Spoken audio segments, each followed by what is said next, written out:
Mga lods, magandang araw sa inyo. So pag-usapan natin yung topic about sa isang magulang, okay? O ang mga magulang daw. Dapat meron silang ipon. O kaya meron silang means bago sila mag-anak. Kasi nga naman syempre obligasyon yan eh. At ako naniniwala ako doon. So naging trending yung issue na yan dahil lang isang musician, judge, ay nagkomento about dyan. Nung marinig niya yung contestant na 8 years old na nagsasabing the reason why sumali siya sa contest na yun para makatulong sa magulang. Di ba? So mga lods, dahil ako bilang alam ng mga ibang mga followers natin na advocacy ako ng family values, sinend nila sa akin yung link na yan. Hindi ko napanood yung video, pero ang sinend sa akin is yung post na lang, picture na lang. So may mga nag-send sa akin, siguro mga wala pa namang 10. Pero meron ako ni-reply na isa. Ang sabi ko, naniniwala ako sa sinasabi ng musician na yan. At yun din naman yung lagi ko sinasabi, bago kayo mag-anak, dapat may ipon kayo. Siguro din yung meron kayong means kasi obligasyon yan eh. Mag-aanak kayo pagkatapos mga abala kayo ng ibang tao para doon sa obligasyon nyo, di ba? Pero sabi ko sa kanila, hindi ko kayang i-judge yung magulang ng bata na yan or yung magulang kasi nanggaling yung statement sa bata. Di ba? Ano ba alam natin sa usapan ng mga ng magnanay or ng magulang niya tsaka ng bata, di ba? So hindi ko ma-judge yung magulang niya ayon doon sa statement ng bata. Kasi ako mismo, first hand, na-experience ko yung ganong klase mentality nung bata ako. Nang wala naman sinasabi sa akin yung magulang ko, wala naman silang tinuturo. Actually, yung tatay ko, din-discourage pa nga ako sa mentality ko na yon. Sabi niya, bata ka, dapat sa'yo naglalaro, dapat sa'yo nag-aaral, ayoko naiisip mo yan. So ganito mga lods, 4 years old, 5 years old, 6 years old ako nasa Korea ako. Naiisip ko yung bagay na yan kasi, di ba hiwalay ang magulang ko. Ang nanay ko madalas wala. Dahil nagtitinda siya ng ang alam ko yung ornamental plants. Kasi ang tito ko, kapatid ng nanay ko, merong farm yan ng mga magagandang halaman, mga bulaklak, nilalagay sa paso and then binibenta sa mga iba-ibang establishment. So ang nanay ko, yun ang dahilan, isa sa dahilan ba't madalas siyang wala. So naisip ko, kung magkakapera ako at matutulungan ko nanay ko magkapera, hindi siya laging wala. Gusto ko nga siya makasama madalas dun, di ba? So yun ang naiisip ko. That's the reason why, kung sakali may contest dati, kunwari nakasali ako at mayroong premium pera, baka yun din yung masabi ko na gusto kong tulungan yung nanay ko para mas madalas kami magkasama. Yes, promise, yun ang may isip ko nun. Pero walang sinasabi sa akin ng nanay ko at hindi nga lang ng nanay ko na yun na nasa isip ko hanggang sa napunta ako ng Pilipinas. So ngayon sa Pilipinas ako mga lods, mga batang 90s alam niyo yan. Naglalaro tayong text, naglalaro tayo ng holen, di ba? So pag nananalo ka, mapupunta sa iyo yung text or holen ng kalaban mo, di ba? So pag wala na siyang text, wala na siyang holen, bibili siya. Kunwari, piso, 30 pieces, ganyan. Bibili siya ng text sa akin, piso, 30 pieces.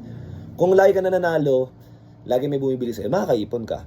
Until such time, pag uwi ko ng bahay, nagbigay ako ng pera sa tatay ko, pa, bili ka ng ganito. Dagdag mo sa ulam natin, pa, bili ka ng ganito para meron tayong juice, ganyan. Para after kumain, sarap uminom ng juice, di ba? And then tatay ko nagtanong sa akin, teka, saan galing yung pera na yan? Sabi ko, yung ganito, nag-text ako, nanalo, ganyan. Kinuwento ko sa kanya kung paano. Hindi natuwa, sabi, galing mo dumiskarte So nung naulit yun, nagsalita na yung tatay ko, nak, hindi mo kailangan bigay sa akin yan. Biruin mo, yung sinabi sa akin tatay ko, hindi mo kailangan bigay sa akin yan. Pambili mo ng laruan yan, pera mo yan, ikaw nakadiskarte niyan. Kasi sabi niya, kaya naman kitang, kumbaga, hindi mo kailangan, kumbaga, obligasyon kita. Ako nga dapat nagbibigay sa'yo, yun ang sinasabi niya. Ako pinilit ko, alam niyo bakit? Iba yung pakiramdam ko Masaya ako na ginagawa, hindi pa, nakakatulong ako sa'yo. Sa isip ko nang galing yun, wala sa magulang ko. So ngayon, sige, minsan pinagbibigyan niya ako, minsan hindi, ayoko. Ipambili mo ng laruan niya. Minsan gumagano tatay ko sa akin. So until such time, meron kaming kalaro na parang ang daming pera. Nakakabili siya nung yung relo na parang merong transformer. 50 pesos yun, alam ko dati. Malaki na yun. Kasi makakita lang kami ng 20 pesos dati, malaking halaga na sa amin Tinanong namin paano siya nagkakaroon ng pera, ba't ang dami mong pera? Sabi niya, hindi nyo ba alam, pwede kayong magtinda ng tinapay doon sa may bakery. So merong bakery na malapit sa amin, may bicho tsaka buche, nagluluto sila. So ngayon, 50 cents isa nun. Bebenta mo siya ng 150. So meron kang piso kada isang piraso ng tinapay na mabebenta mo. So kukuha ako 100. Kumukuha kami tigi-tigi 100. Minsan partner-partner kami para hindi mabigat. Kasi mabigat yun. Kasi ikaw naman magbubuhat. Palitan kayo ng buhat. So pag nabenta nyo lahat yun, may tig 50 pesos kayo. And then pag nung medyo lumalakas na kami, wala, tigi-tigi 100 na kami, solo-solo na kami. So yung mga los, yun ang parang laro namin. Hindi kami yung parang nawala yung pagkabata sa amin. Yun, masaya kami. Nag-uunahan kami sino unang makakabenta. Kung sino unang makakaubos ng 100 piraso na yun. Naglalakad kami kung saan-saan. in a way, yun na rin yung exercise namin para sa bata. And then pag-uwi namin, nagpaparamihan kami ng pera ngayon. Oh, ako nabenta ko 80 lang, pero okay lang. Ako nabenta ko 100, naubos ko, gantong oras pa lang. Yun na yung nagiging laro namin. Nang hindi alam ng tatay ko pag-uwi ko ng bahay, inabot ko yung pera sa tatay ko, 50 pesos. Nagulat na naman siya. Saan galing yan? Ang laking pera na yan. Hindi na siya 10 piso lang. 50 pesos, ang laking pera na sa amin nung dati nung bata kami. Sinabi ko sa kanya kung ano yung nangyari, nagalit siya sa akin. Sabi niya, nak, ayoko ng ganyan. Baka isipin ng ibang tao, pinagtatrabaho kita. Obligasyon kita, hindi mo ako obligasyon, ganito, ganyan. Nagalit siya sa akin, sinabihan niya ako. Ako naman, nalulungkot. Hindi ba, ayoko. Kasi pag hindi ko ginawa yan, mapag-iwanan ako. Yung mga kalaro ko, ganun ginagawa. Sa kanila, laro lang yan. Tapos ako yun din, laro lang din sa akin yun. Hindi ko naman iniisip na trabaho yan. Hindi ko naman iniisip na pinapahirapan ako. Masaya ako sa ginagawa ko. Tapos ako, pipigilan mo. Diba? Pinaliwanag ko sa kanya. Hindi naman niya ako napigil. And then, napag-usapan nila yan ng kuya ko. Kuya ko medyo nagkakaroon ng konti nun, pero hindi pa niya kayang siguro sumuporta sa amin ng mga ganun. Pero nabanggit ng kuya ko na, hindi pa, hayaan mo siya para matuto siya. Sabi niya ganun. Okay nga yan, bata pa lang. Kumbaga, nauunawa niya na yung ganyan eh. So, alam niyo yun, ganun yung nangyari. Hindi ako pinilit ng tatay ko, ayaw din niya. Pero dahil ako masaya ako sa ginagawa ko at masaya ako, yung some part of it, binibigay ko sa bahay, hindi na ako mapigilan ng tatay ko. Yung mga ibang kalaro ko, alam ko, hindi nila binibigay sa bahay eh. Ang ginagawa nila, pinanlalaro nila, binibili nila ng PC, tapos gaw-gaw, gumagawa sila ng bubog sa may PC, pang saranggola. Yun, doon nila ginagamit yung pera nila. Ako, iba yung kaligayahan ko nun, yung kalahati gusto ko binibigay sa bahay. Yun yung parang meron akong self-fulfillment, ganun yung nararamdaman ko. So, kaya hindi ko ma-judge yung bata na kung maisip niya yun sa murang edad. Kasi noong mga time na yun, 8 years old, 9 years old din ako nun eh. Nagtitinda ako ng bicho buchi nun. Pero never akong pinuwesa ng tatay ko. So ngayon, ayokong i-judge yung magulang ko dahil nakita ako nagtitindang ganun. Ayoko kasi nga, ayaw din ng tatay ko yun eh.